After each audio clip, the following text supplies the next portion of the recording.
The car market is finally crashing. This is the story about how our truck was at the Chevy dealership for some work, and they called us to tell us that it had fallen off of their lift and now has severe damage. If you can afford the car payment, they'll give you the same rate they give somebody with an 800 score. If you're a car dealer, it's not looking good right now because everything in the car market is completely unknown. And while people are celebrating cheaper prices, nobody is talking about how those lower numbers don't mean the quality is getting better. Most of these so-called deals are used cars, high mileage units, rough trades, or vehicles that have been sitting on the lot for months, and TikTokers are misinforming everyone by acting like the entire market is dropping when the reality is this is a niche, not a trend. A few aggressive discounts or auction dips don't represent the full industry, and buyers are walking in thinking they have all the leverage when dealerships are still struggling to move aging inventory without sacrificing profit. The market looks cheaper from the outside, but what people aren't seeing is the hidden mechanical issues, the reconditioning shortcuts, and the rushed inspections happening behind the scenes just to get these cars sold. Dealers are trying to survive unpredictable swings in interest rates, inconsistent used car supply, and customers who have no idea how unstable pricing really is. And if the industry doesn't shift soon, more stores are going to feel the pressure. So before you assume this is some major nationwide price crash, understand that you're only seeing small pockets of deals, not a long-term pattern. Check out some of these videos. The car market is finally crashing. I know people on TikTok have been saying that for the last couple of years, and if you're a dealer on here, you're probably gonna leave me a comment saying you've been hearing that. Wholesale prices are going down at the auction. I'm a small dealer. I started back in March, and back then wholesale prices were sales were going for $3,000 or $4,000 over MMR or average wholesale value. And in the last couple months, I have seen car prices going down. Now they're finally going for $1,000 to $2,000 over MMR, and they keep dropping. If you are thinking about becoming a car dealer, now is definitely not the time. The cars are more expensive at the auction than you can sell them for. People are making no money on transactions. It is very rare that there's lots of money to be made in this business. I think the car market is finally crashing. If you're looking for a used car, wait a couple more months and you'll get a good deal. If you're a prospective car dealer, reconsider entering the business. And I'll talk more about that in another video. Check out my profile. Drop me a follow for more insider information in the car business, y'all. Hope to see you soon. I'm hoping someone can help us. This is the story about how our truck was at the Chevy dealership for some work, and they called us to tell us that it had fallen off of their lift and now has severe damage.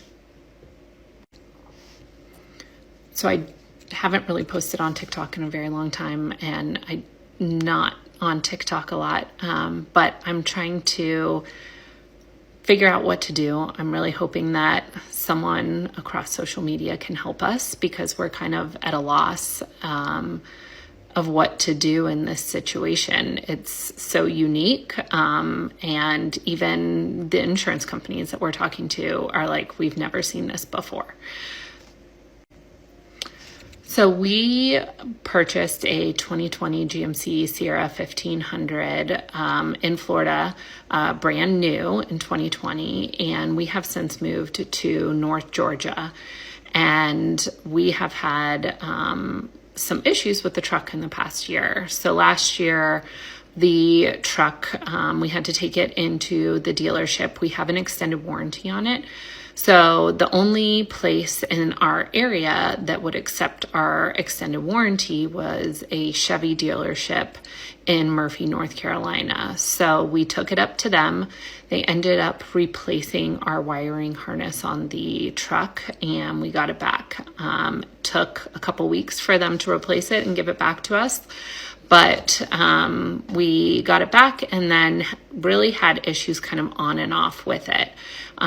So for the past couple of months, randomly, our truck would just shut off as soon as you would start to go up any sort of kind of, incline at all. And so we took it back into the Chevy dealership on July 29th, and they told us they couldn't see our truck until August 4th, which was fine. We were going out of town, so we took it in a few days early. We didn't hear from them at all. We called them when we got back into town, and they said, oh yeah, by the way, you need another new wiring harness on your truck. There were issues with the last one. They're installing it in a different way, so we will be, putting in a new wiring harness. So they gave us a loaner at that time because it was considered covered under warranty with Chevy. And that was on September 11th. So they said it would be, end of the week, beginning of next week, that they would be done with the truck. And so we got our loaner and just kind of waited to hear from them. So we get a call from them on Tuesday morning this past week, so the 26th. And the guy who is, I believe, their service manager said, hey, sorry, but apparently in the middle of the night last night, your truck fell off the lift and we think it's totaled. But our cameras happen to not catch it on video. So my husband's like, okay. And he's like, yeah, well, so we'll submit it through our insurance and someone will be in touch with you today. We're like, okay. We were just kind of waiting throughout the day to hear from someone. Never heard from anyone. No one called us. Finally, I called back. This dealership is extremely hard to get a hold of anyone in service. You have to call like the front desk and then you're put on hold for 10 minutes and maybe service will answer. No one answered. So the next day I called and spoke with the office manager, and I told her I wanted to speak with the owner about what was going to happen to our truck. I mean, they didn't send us pictures. We had no clue what was going on. It's about 45 minutes from our house. So I went down there because there's a lot of factors that go into this. Like, we had 0% financing on this truck that we bought in 2020. We had no plans of getting rid of this truck anytime soon. It had 65,000 miles on it. We had owed like 15 grand on it. We were going to just pay it off and be done with it and not have a car payment. So we were excited about all that stuff. I had no plans on getting a new car or a new truck anytime soon. So I went down to meet with the owner, and he could not have cared less about what happened to us. I, said, hey, I'd like to figure out what's going on. And he's like, yeah, well, my insurance company will most likely just pay you out what it costs to go buy a new, a 2020 GMC Sierra 1500 with 65,000 miles, which, okay, I get that's how insurance works and that's what it is. But like, you have now put us in a very hard situation. We haven't had our truck for a month. First off, I bought that truck brand new. Like, I don't want someone else's used GMC Sierra. We have taken care of that truck. We have, done all the maintenance on that truck. I don't want to go out and buy someone's used truck. And now you're forcing us into a position that we potentially have to do that. So I said that to him. I said, I'd really like to work something out and I don't want to get lawyers involved. And he basically said, I'm a lawyer and you can get your lawyer involved. So it's fine. Did not care about helping us out at all. He said, oh, I'll go and I could find you a used 2020 GMC. Because I told him, I was like, I'm not going to go like 5 states over to go find this truck, to, have the same one. And so, I also asked him for a copy of his insurance, and he said, no. He said, I don't know where you went to law school, but I don't need to give that to you. And I'm a lawyer, and I'll give it to your lawyer if they contact me. So basically told me to lawyer up. So I'm at a loss of what to do. Like, they submitted it to their insurance company. I called my insurance company. They're saying, hey, like, you really don't want to go through us because then it's going to ding on you. And they're not going to help me fight it. I got a text from everyone we have talked to and showed pictures of this, which I'll show a bunch of pictures up here as well, that we have talked to about this, has said it's clearly, totaled. And, even if they do fix it, then we're getting back like this damaged truck, and who knows what issues we're going to have with it after we get it back. And I just got a text from the dealership saying, oh yeah, our insurance company wants to fix it. I want a second opinion. I don't know what to do. I mean, it's going to be a huge financial burden on our family to go out and buy another new truck.